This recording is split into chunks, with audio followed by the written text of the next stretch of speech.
కొన్ని వాళ్ళతో నేను ఏకీభవించాను. అలాగని అనుకోవద్దని కూడా చెప్పను.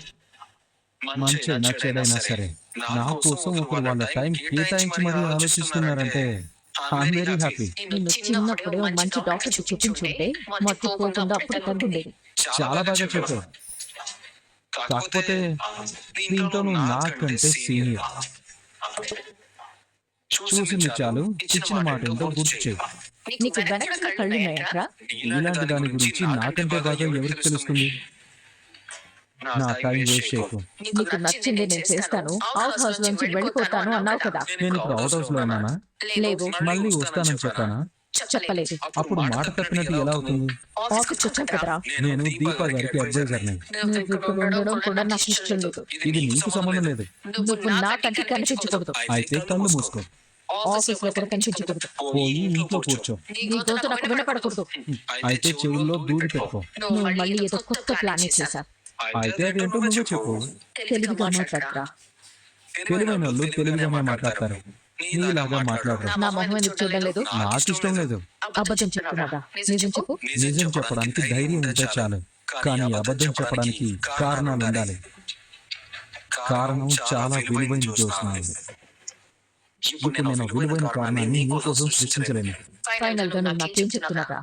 నిజం కంటే అబద్ధం చాలా గొప్పది. దాన్ని నేను నీకోసం చెప్పాలనుకోవడం లేదు అని చెప్తున్నాను. నీతో నేను వాదించలేదురా. వాదించమని నేనేం అడగలేదు. ఆ మాట నా మొహం చూసి చెప్పరా. మొహం చూడనందుకు ఫీల్ అవుతున్నావా? దానికి కారణం ఏంటని అడుగుతున్నాను. నాకు చూడాలనిపించట్లేదు. నాకు కూడా నేను చూడాలనిపించడం లేదు. చూడకు. జరిగిందంతా మనసులో పెట్టుకుని నా మీద మళ్ళీ ఏదైనా ప్లాన్ చేయాలని చూసావే అనుకో. నువ్వేం చేయలేవు. ఎందుకంటే నేను ఏమీ చేయాలనుకోవడం లేదు కాబట్టి. లేదు, నువ్వు ఇంత సైలెంట్ గా ఉన్నావంటే ఏదో ప్లాన్ చేశా. నిన్ను నేను తక్కువ అంచనా వేయగలను. నా గురించి ఎవరికి చెప్పకపోవడం, నా మొహం చూడకపోవడం, ఇలా తప్పించుకుని తిరగడం, ఇవన్నీ చూస్తుంటే ఏదో గట్టిగా ప్లాన్ చేశా. సార్, మిమ్మల్ని చైర్మన్ గారు పిలుస్తున్నారు. వస్తున్నాను కదా. Okay sir. మా తాత ఏం చెప్తా? ఎందుకు పిలిచారో తెలియనప్పుడు నేనేం చెప్తాను? ఎందుకు వెళ్ళిపోయావని అడిగితే అబద్ధం చెప్పను. నిజం చెప్తావా? నిజం కూడా చెప్పను. రేయ్, చచ్చినోడా, ఏం చెప్తావో చెప్పుకోరా. చెప్పు. ఆ దరిద్రుడు ఎత్తుకోలేదు. నీకు దారి ఎదురుపడ్డా? ఆఫీస్కి వచ్చి తగలంటాడు. అనుకున్నాను. వీడేంట్రా జోస్ తిట్టిందని అవుట్ హౌస్ ఖాళీ చేసుకోవడం ఏంటా అనుకున్నాను. అందుకేనా నువ్వు మా మమ్మీకి సపోర్ట్ గా మాట్లాడుతున్నావు? నేను విలని కాకూడదని ఒక మాట అన్నాను. ఇదిగో మన ఇద్దరు ఒకటే కదా. అన్నప్పుడు కూడా పొడిచింది ఏం లేదు. ఇదే పంపేశావని అందరికీ చెప్తున్నారా? అసలు వాడి పద్ధతి విచిత్రంగా ఉంది. కానీ ఎలా ఉంది? రాత్రి ఏం జరిగినట్టు, నేను వాడిని కొట్టినట్టు, అసలు నేను ఎవరో కూడా తెలియనట్టు బిహేవ్ చేస్తున్నాడు. ఇదేంటే కొత్తగా ఉంది. నా మొహం చూడట్లేదు. కానీ నువ్వేమైనా ఫీల్ అవుతున్నావా? గుర్తునంటే ముక్కు కదులుతుంది. ఎవరిది? వాడిదా? నీది. వాడి నీ ముఖం చూడకపోతే నీకేంటి? జోస్నా, జోస్నా, మరి ఇంత కంగారేంటి? ఏం సూరజ్, అవుట్ హౌస్ లో నీ తాలూకా వస్తువులు ఏవి లేవేంటి? ఎక్కడికి వెళ్ళిపోయావు? ఎక్కడి నుంచి వచ్చానో అక్కడికి వెళ్ళిపోయాను సార్. ఎందుకు? ఏనాళ్ళన్నాను? నాళ్ళు ఎందుకున్నావని నిన్నెవరైనా అడిగారా? అడిగే వరకు తెచ్చుకోవడం మర్యాద కాదు సార్. మర్యాద గురించి మాట్లాడుతున్నావంటే నీకేదో అవమానం జరిగినట్టుందే. మీరు అవుట్ హౌస్ లో నన్ను ఉండమని ఆఫర్ చేసినప్పుడే నేను వద్దు అన్నాను సార్. కనీసం గాయాలు మానే వరకైనా ఉండు అన్నారు. గాయాలు మారిపోయిన తర్వాత ఖచ్చితంగా వెళ్ళిపోవాలని ఏమీ లేదే. అంటే నువ్వు ఇంకా అప్పటి సూరజ్ లానే ఉండాలనుకుంటున్నావా? అలాగే ఉన్నాను సార్. కానీ నేను నిన్ను అప్పటి సూరజ్ లాగా చూడాలనుకోవడం. అప్పుడు నువ్వు కేవలం ఒక పేరు మాత్రమే, లేదా మాకు సాయం చేసిన ఒక మంచి మనిషివి మాత్రమే. కానీ ఇప్పుడు సూరజ్ నా మనిషి, నా ఇంట్లో మనిషి. నా మనవడు కార్తిక్ అంటే నాకు చాలా ఇష్టం. వాడితో సమానమైన స్థానం నీకు ఇచ్చాను అంటే నా మనసులో నీకున్న స్థానం ఏంటో నువ్వు అర్థం చేసుకోవచ్చు. అంత విలువైన స్థానం ఇచ్చినందుకు సంతోషం సార్. కానీ విలువైన స్థానాలు ఎప్పటికీ శాశ్వతం కావు. అతిథిలా వచ్చిన వాళ్ళు అతిథిలా వెళ్లాల్సిందే. నువ్వు అతిథివి కాదు సూరజ్. అవసరానికి మించి దగ్గరికి తీసుకోవడం మీ మంచితనం సార్. మీ మంచితనాన్ని నేను అవకాశంగా తీసుకోలేను. నువ్వు ఈ నిర్ణయం తీసుకోవడానికి కారణం ఎవరు? నా నిర్ణయాలు నేను తీసుకుంటాను సార్. ఇలాంటి నిర్ణయం తీసుకునే ముందు మాతో చెప్పాలనిపించలేదా? ఇక్కడ మీరు ఇప్పుడు నన్ను ఏం అడుగుతున్నారో ఇంటి దగ్గర కూడా అదే అడిగేవాళ్ళు. చెప్పకుండా వెళ్ళిపోయావని ఆఫీస్లో కనిపిస్తే అడగను అనుకున్నావా? నేను ఆఫీస్కి వచ్చింది అడ్వైజర్గా కంటిన్యూ చేయడానికి కాదు సార్. మరి నాకు దీపా గారు అప్పగించిన బ్యాలెన్స్ వర్క్ ఫినిష్ చేసి వెళ్ళిపోవడానికి. వెళ్ళిపోవడం అంటే ఇక్కడి నుంచి కూడా శాశ్వతంగా ఎక్కడికి వెళ్ళిపోతావు? నా మనసుకి నచ్చిన చోటికి. ఇక్కడ ఉండటం నీ మనసుకి ఎందుకు ఇష్టం లేదు? నాకు ఇష్టం లేదు సార్. అదే ఎందుకని అడుగుతున్నాను. కారణాలు తెలిస్తే నేను వాటిని సర్దిద్దొచ్చు కదా. నేనే కారణం సార్. నేనే అంటే నా మనసుకి ఉండాలనిపించని చోట నేను ఉండలేను సార్. చూడు సూరజ్, నేను నీకంటే పెద్దవాణ్ణి, ఎంతో జీవితాన్ని చూసిన వాడిని. తప్పు చేస్తే సొంత వాళ్ళని కూడా నేను వెళ్ళేశాను. వాళ్ళ ముఖం కూడా చూసేవాడిని కాదు.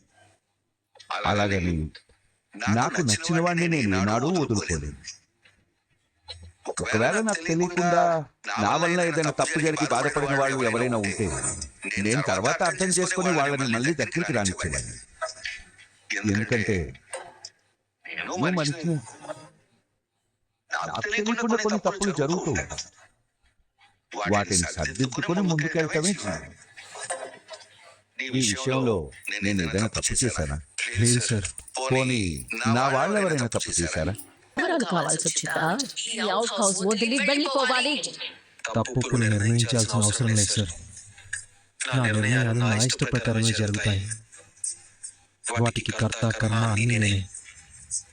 ఉండాలనుకున్నాను ఉన్నాను, వెళ్ళిపోవాలనుకున్నాను వెళ్ళిపోయాను. ఆఫీస్లో నా వర్క్ కూడా ఫినిష్ అయిపోయింది సార్. దీపా గారికి చెప్పేసి ఇక్కడి నుంచి బయలుదేరుతాను.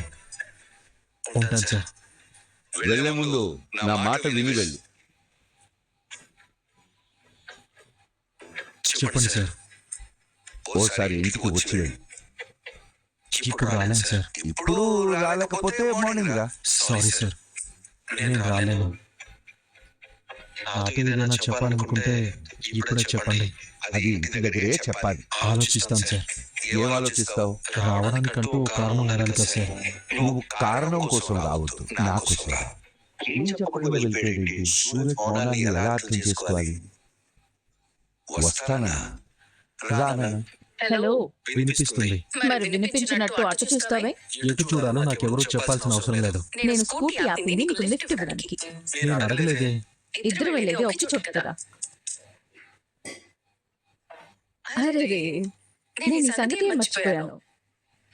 తమరిప్పుడు అవుట్ హౌస్ లో ఉండడం లేదు కదా? నీ మెమరీ బాగా వర్క్ చేస్తున్నట్టుంది. ఇంతసేపటికి ఒక మంచి విషయాన్ని నీకు గుర్తు చేసింది. అవుట్ హౌస్ కాకపోతే ఇంకెక్కడ ఉండుంటావు కదా. ఎక్కడ డ్రాప్ చేయాలో చెప్తే అక్కడ డ్రాప్ చేస్తా. అవసరం లేదు. ఇన్ని రోజులు నువ్వు నన్ను ఆఫీస్ కి డ్రాప్ చేసావు కదా. రుణం తీర్చుకుంటున్నాను అనుకో. నేను ఎవరికి రుణపడలేదు. మాటలో ఏదో తేడా వచ్చింది. ఈ చెవికి ఏదో ప్రాబ్లం ఉన్నట్టుంది. చూపులో కూడా తేడా వచ్చింది. మంచి కంటి డాక్టర్కి చూపించుకో. చూపించుకుంటాలే గాని లోపల ఏం మాట్లాడావు? మాట్లాడడానికి. ఏం మాట్లాడావు? ఏం మాట్లాడడానికి కాదు, శివనారాయణ గారే నాతో మాట్లాడడానికి. పోనీ ఆయనే నీతో ఏం మాట్లాడారో చెప్పు. అది నీకెందుకు చెప్పాలి? తెలుసుకోవడానికి. ఒక్కరి మాటలు మరొకరితో చెప్పే అలవాటు నాకు లేదు. మా తాత మాటలు నాతో చెప్పొచ్చు. అలా అయితే ఈ మాట నువ్వు శివనారాయణ గారి ముందు అడగాలి. ఈ మాట నా మొహం చూసి చెప్పొచ్చు కదా. కొన్నింటికి అర్హత ఉండాలి. నా మొహం చూసి మాట్లాడే అర్హత లేదని నాకు తెలుసు. ఎలా అయినా అనుకో. ఎందుకంటే నువ్వు అనుకునే దాని గురించి నేను అనుకోను. అది నీ ఇష్టం. మా తాతతో నా గురించి ఏమైనా చెప్పావా? బ్రదర్, నేనే రైడ్ బుక్ చేసింది. జై సూరజ్, జై సూరజ్, నేను ఇక్కడ నీతో మాట్లాడుతున్నాను రా. బ్రదర్, నువ్వు మళ్ళీ జీవితంలో నా కంటికి కనిపించురా. ఏంటి చూసినావు? ఎవరిని తిడుతున్నావు? ఇంకెవరిని? నీ అడ్వైజర్ సూరజ్ గారు. తను ఇప్పుడు నా అడ్వైజర్ కాదు. ఎందుకు? నేను ఇంక రానని చెప్పి వెళ్ళిపోయాడు. నిజంగా వెళ్ళిపోయాడా? నిజంగానే వెళ్ళిపోయాడు. మరి నా మొహం ఎందుకు చూడడం లేదు? అది సూరజ్ని అడగాలి. అడిగిన దానికి సమాధానం చెప్పడం లేదు. అసలేంటి బాధ? బాధ కాదు బావా, కోపం. చూస్తుంటే నీది కోపంగా లేదు, మరి ఎలా ఉంది? సూరజ్ నీ వైపు చూడనందుకు బాగా డిసప్పాయింట్ అయినట్టుంది. అలాగే నీతో చెప్పారా? కొన్ని చెప్పాల్సిన అవసరం లేచను కదా. మొహం చూస్తే అర్థమైపోతుంది. అలాంటిదేం లేదులే బావా. కొందరు మన జీవితంలో నుంచి వెళ్ళిపోతే హ్యాపీగా ఉంటాం. సూరజ్ కూడా అలాంటి వాడే. జ్యోత్స్న పైకి కోపం నటిస్తుంది కానీ లోపల బాధపడుతుందట. కనిపిస్తుంది బావా. ఇంతకీ మన సూరజ్ పరిస్థితి ఏంటి? తాత సూరజ్ తో ఏం చెప్పాడు? మనతో చెప్పాడు కదా. చూద్దాం సూరజ్ ఏం చేస్తాడు. నువ్వు కాసేపు ఓపికగా వదిలేయ్. నీ జీవితం బాగుపడడానికి సరైన నిర్ణయం తీసుకున్న టైం వచ్చింది. వచ్చిన అవకాశాన్ని నాశనం చేసుకోకు. నిర్ణయం తీసుకోవడానికి ఇంకేం మిగలేదు. ఆ సూరజ్ గారు ఇంట్లో నుంచి పోవడానికి ఏం చేయాలో అది చేశాను. వాడు పోయాడు. నువ్వు కూడా మర్చిపో. నీకు ఆ దేవుడు అందరితో పాటు తెలివిచ్చుంటే బాగుండేది. నేను తెలివైన దాన్ని కాబట్టి నా జీవితం ఆ సూరజ్ గారికి బలైపోకుండా కాపాడుతున్నాను. ఆకువే పిల్లబాకు బచ్చా. ఎవరైనా నిద్రలో కలగంటారు, కానీ నువ్వేమో వెలుగులోనే కలగంటున్నావు. నీకు మతిపోయి బుర్ర మోకాల్లోకి దిగిపోయింది.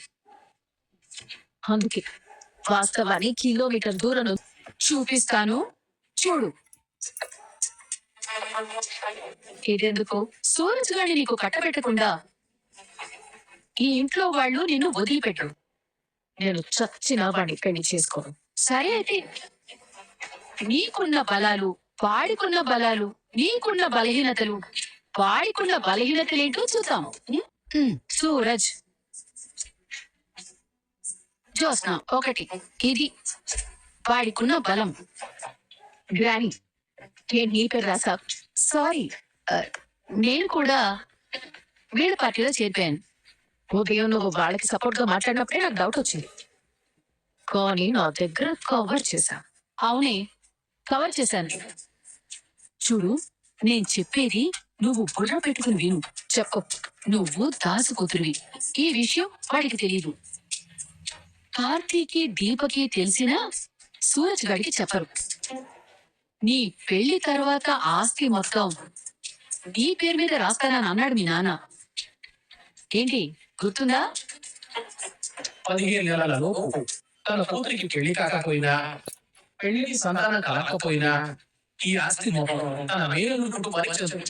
నా కూతురికి బాధ తెచ్చు, ఇప్పుడే వీళ్ళమ్మ మారుస్తాను.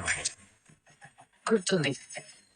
ఈ పెళ్లి ముహూర్తం పెట్టగానే వాళ్ళంతా ఆ పని మీదే ఉంటారు.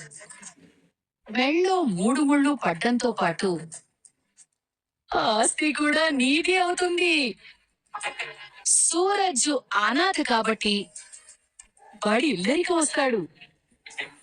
నువ్వు పెళ్ళైన తర్వాత కూడా ఈ ఇంట్లోనే ఉండొచ్చు. నువ్వు వాడిందే ఆట, పాడిందే పాట, అడ్డు అదుపు లేకుండా నీకు నచ్చినట్టు ఉండొచ్చు. పైగా నువ్వు ఈ పెళ్లికి ఒప్పుకుంటే మీ అమ్మ కూడా నేను నెత్తిన పెట్టుకుని చూసుకుంటుంది. ఆ సూరజ్ గారికి నువ్వంటే ఇష్టమే. కాకపోతే వాడు నీలాంటి వాడే. ఏది నేరుగా చెప్పి చావడు. నీకు మనసులో వాడంటే ఓకే అనున్నా నీ అహంకారం ఒప్పుకొనివ్వట్లేదు. అలాగని నేను ఇంకో చెప్పానా? ఆఫీసులో వాడు నిన్ను చూడకపోతే నీకెందుకే కోపం వచ్చింది? వాడు నీకంటే తెలివైనోడే. ఎవరిని ఎలా ఒప్పించాలో వాడికి తెలుసు. వాడందరిలో కూడా నీకు సరైన జోడిని. వాడిని నువ్వు పెళ్లి చేసుకుంటే వాడొక్కడే ఈ రెస్టారెంట్ అంతా నడుపుతాడు. నువ్వప్పుడు దర్జాగా యువరాణిలా బ్రతకొచ్చు. నిన్ను అలా చూడాలని దాసు కూతురుగా ఉన్న నిన్ను దశరథ కూతుర్ని చేసింది జ్యోత్స్న. ఈ సంబంధం వద్దన్నావు అనుకో, వీళ్ళు వేరే సంబంధం చూస్తారు. అప్పుడు నువ్వు పెళ్లి చేసుకుని అత్తారింటికి వెళ్ళిపోవాలి. అప్పుడు ఆ బ్రతుకు నువ్వు కోరుకున్నట్టు ఉండదే. నా మాట విని పెళ్లికి సరే అని ఒప్పుకోవే. జ్యోత్స్న, జ్యోత్స్న, ఏదో ఒకటి చెప్పవే. నీకు పెళ్లి ఇష్టమే కదా? మౌనంగా పోయింది అంటే ఏమర్థం చేసుకోవాలి? ఈ రోజు నేను సూరజ్తో మాట్లాడా వస్తాడు. మీతో చెప్పాడా? రానని మీతో చెప్పాడా? వాడు వస్తాడు రాడో పక్కన పెట్టండి. వాడితో ఏం మాట్లాడతారు? మీ పెళ్లి గురించి. పెళ్లి గురించి మాట్లాడడం ఏంటి? నిన్ను పెళ్లి చేసుకోమని సూరజ్ అడగబోతున్నాడు. వాడెవడో మర్చిపోయారా? సూరజ్ అనాథ, అది మాకు తెలుసు. అది నీకున్న అభ్యంతరం అయితే మీ మావయ్య దత్తత తీసుకుంటా అని చెప్పారు కదా. దత్తత తీసుకుంటే అమ్మ నాన్న అయిపోతారా? సూరజ్కి అమ్మ నాన్న లేకపోయినా నిన్ను పెళ్లి చేసుకున్న తర్వాత మేము అత్త మామూలం అవుతాం. అది చాలా నాకు ఇష్టం లేదు. నీ ఇష్టంతో మాకు పని లేదు. డాడీ, అవును జ్యోత్స్న, ఎందుకంటే నీ ఇష్టం మీద నీకే క్లారిటీ లేదు. నిజం చెప్పాలంటే నీకు ఇష్టం లేకపోవడం కాదు, నీకు ఈగో. చాలా సార్లు మన అహంకారం మనకొచ్చే చాలా అవకాశాలను దూరం చేస్తుంది. ఇక్కడ జరుగుతుంది అదే. నీకేం కావాలో నీకు తెలియదు, అది మాకు అర్థమవుతోంది. నీకేమిస్తే నువ్వు హ్యాపీగా ఉంటావో కూడా మాకు అర్థం అవుతుంది. మాకు ఇన్ని అర్థమైనప్పుడు నీ ఇష్టంతో కానీ నీ అనుమతితో కానీ మాకు పని లేదు. నీకు సూరజ్కి పెళ్లి చేయాలని అనుకుంటాం. నీకు తెలియడం కోసం ఇన్ఫర్మేషన్ ఇస్తున్నాం అంతే. ఇంతకు మించి నువ్వు ఇక్కడ మాట్లాడాల్సిందేమీ లేదు. అది కాదు మమ్మీ. నమస్తే మావయ్య. రండ్రా, నీకోసం ఎదురు చూస్తున్నాను. తెచ్చావా? దీపా, కవరేటి అంతా నువ్వు చెప్పినట్టే రాయించాను మావయ్య. ఏంట్రా అది? వీళ్ళమ్మా పారు లాయర్తో రాయించి తీసుకొచ్చింది. వీలునామా దశరథ. కార్తీక్, దాంట్లో ఏముందో అందరికీ అర్థమయ్యేలా చెప్పు. దాంట్లో ఏముందో అందరికీ అర్థమయ్యేలా చెప్పు. ఈ వీలునామా ప్రకారం సూరజ్ జ్యోత్స్న మెళ్ళలో తాళి కట్టిన మరుక్షణం ఈ ఆస్తి మొత్తం జ్యోత్స్నకే దక్కుతుంది. అదేంటి?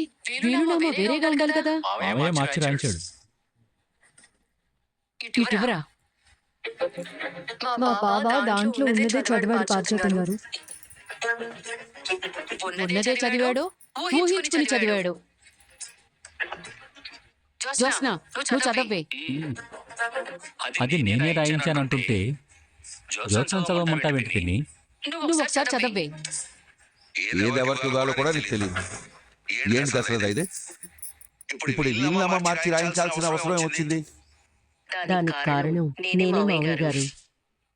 ఆస్తి మొత్తం పోతుందని ఈ కార్తీక్ గారు గొడవ పడతాడు కదా సుమిత్ర. అలా ఇంతకు ముందు జరగలేదు, ఇక మీదట జరగదు. తాత ఆస్తిలో నాకు ఒక్క రూపాయి కూడా అవసరం లేదు. మేము కోరుకునేది కూడా జ్యోత్స్న పెళ్లి చేసుకుని సంతోషంగా ఉండాలని. మీరు కోరుకున్నది ఎప్పటికీ జరగదు. జరుగుతుంది. ఎందుకు నన్ను బలవంతంగా ఈ పెళ్లి కొప్పించాలనుకుంటున్నారు? బలవంతమేం లేదు జ్యోత్స్న. ఎందుకంటే ఇదేమీ అప్పటికప్పుడు అనుకోకుండా తీసుకున్న నిర్ణయం ఏమీ కాదు. మీ అమ్మ నేను బాగా ఆలోచించి నీ ప్రవర్తనకి నీ పద్ధతికి ఎలాంటి వాడైతే సరిగ్గా సరిపోతాడో అలాంటి వాడిని చూసాం. ఇన్నేళ్ల తర్వాత ఈ ఇంటికి ఎలాంటి అల్లుడు కావాలో అలాంటి అల్లుడు దొరికాడు. పెళ్ళైన తర్వాత ఆస్తి మొత్తం నీది. నీది అంటే నీది, నీ భర్తది. అందుకే మీ నాన్న ఈ రకంగా వీలునామా రాయించారు. నేను చెప్పినట్టు విని సూరజ్ని పెళ్లి చేసుకో. మీ నాన్న మాట్లాడుతున్నారు కదా, సమాధానం చెప్పకుండా వెళ్ళిపోతున్నావేంటి? సుమిత్ర, నువ్వు ఉండు, నేను పిలుస్తాను. హాయ్ ఫ్రెండ్స్, మన వీడియో నచ్చినట్లయితే ప్లీజ్ లైక్ చేయండి, షేర్ చేయండి, సబ్స్క్రైబ్ చేయండి. అలాగే సీరియల్ చూసే మీ ఫ్రెండ్స్ అండ్ ఫ్యామిలీ మెంబర్కి ఈ వీడియో షేర్ చేసి సపోర్ట్ చేయండి. Thank you for watching.